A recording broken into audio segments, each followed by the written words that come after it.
혹시 이런 생각 해보신 적 있으세요? 예전엔 사람들을 만나야만 내가 살아있구나 느꼈는데 이상하게 요즘은 혼자 있는 시간이 훨씬 더 편안하게 느껴지는 거예요. 전화벨이 울리면 괜히 한번 망설이게 되고 모임 약속이 잡히면 갈까 말까 속으로 계속 고민하게 되는 그런 순간들. 어쩌면 이건요, 여러분이 삶의 새로운 단계, 바로 관계의 밀도를 스스로 조절하기 시작했다는 신호일지도 모릅니다. 오늘 바로 그 섬세한 마음의 변화에 대해 한번 깊이 들어가 보려고 합니다. 이 말 아마 마음속으로 한 번쯤은 다들 해보셨을 거예요. 그쵸? 이게 그냥 외롭다는 거랑은 차원이 좀 다른 굉장히 복잡하고 미묘한 감정의 시작을 알리는 신호 같은 거거든요. 자, 오늘 이야기의 중심에 69살의 한 여성분이 계십니다. 이분한테 사회적인 관계라는 건 한때 삶의 에너지를 얻는 가장 중요한 원천이었어요. 그러니까 젊었을 때는 수많은 사람들 틈에서 내가 이런 사람이구나 하고 스스로를 확인했단 말이죠. 근데 이제는 약속 하나를 잡으려면 머릿속으로 에너지 계산부터 하게 되는 거예요. 이거 다녀오면 며칠은 꼼짝 못할 텐데 이렇게요. 이 말 한마디에 관계가 주는 무게감이 얼마나 달라졌는지 그대로 느껴지죠. 이게 그냥 힘들다는 푸념이 아니에요. 정말 풍요로운 관계 속에서 만나는 사람 한 명 한 명에게 최선을 다해 살아온 사람이라면 누구나 겪을 수 있는 아주 자연스러운 감정의 변화입니다.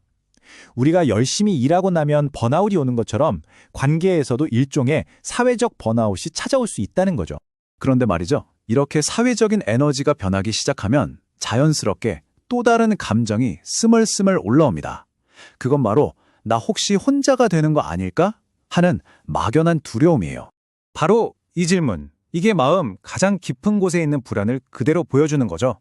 사람 만나는 건 점점 힘들어지는데 이러다가 세상과 완전히 단절되는 건 아닌지, 나중엔 내 곁에 정말 아무도 남지 않는 건 아닐지, 그런 근원적인 공포와 딱 마주하게 되는 순간입니다. 바로 이때 이 이야기에 정말 결정적인 전환점이 찾아옵니다. 상담사가 던진 이 새로운 관점 하나가 문제 전체를 완전히 다른 그림으로 보이게 만들거든요. 자, 이 슬라이드가 정말 핵심입니다. 한번 보세요. 왼쪽의 낡은 관점은 사람을 잃고 있다는 상실감과 두려움이죠. 그런데 오른쪽의 새로운 관점은 뭐죠? 나는 불필요한 소음을 줄여고 있다. 어때요? 잃어버리는 수동적인 상태에서 내가 직접 줄여나가는 주체적인 선택으로 바뀌는 순간 모든 게 달라 보이기 시작하는 겁니다. 그리고 이건 우리 삶이 시간이 흐르면서 어떻게 진화하는지를 정말 멋지게 보여주는 대목이에요. 젊었을 때는 아는 사람이 얼마나 많은지, 즉 관계의 양이 곧 나의 힘이고 자랑이었잖아요.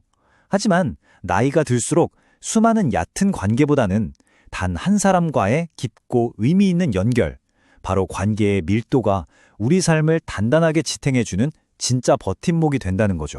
그럼 이제 우리가 느끼는 이 감정의 정체를 좀 더 명확하게 구분해 볼 필요가 있겠네요.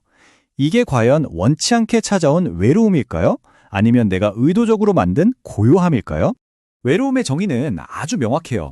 내가 원하지 않는데도 다른 사람들과 연결이 끊어져 버린 상태.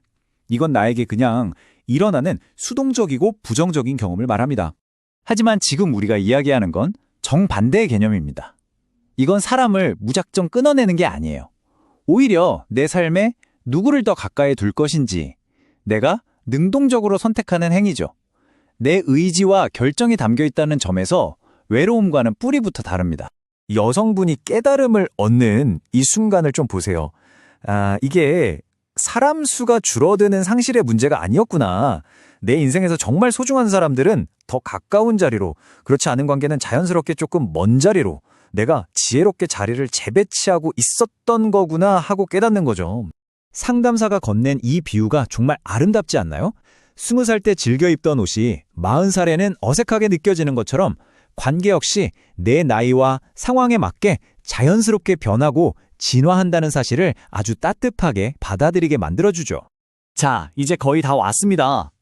결국 이런 사회적 관계의 변화는요, 내 삶이 작아지고 위축되는 게 아니라 오히려 더 정교하고 성숙한 방향으로 나아가고 있다는 증거인 셈입니다. 이 사실을 받아들이는 순간 정말 엄청난 해방감이 찾아옵니다. 맞아요.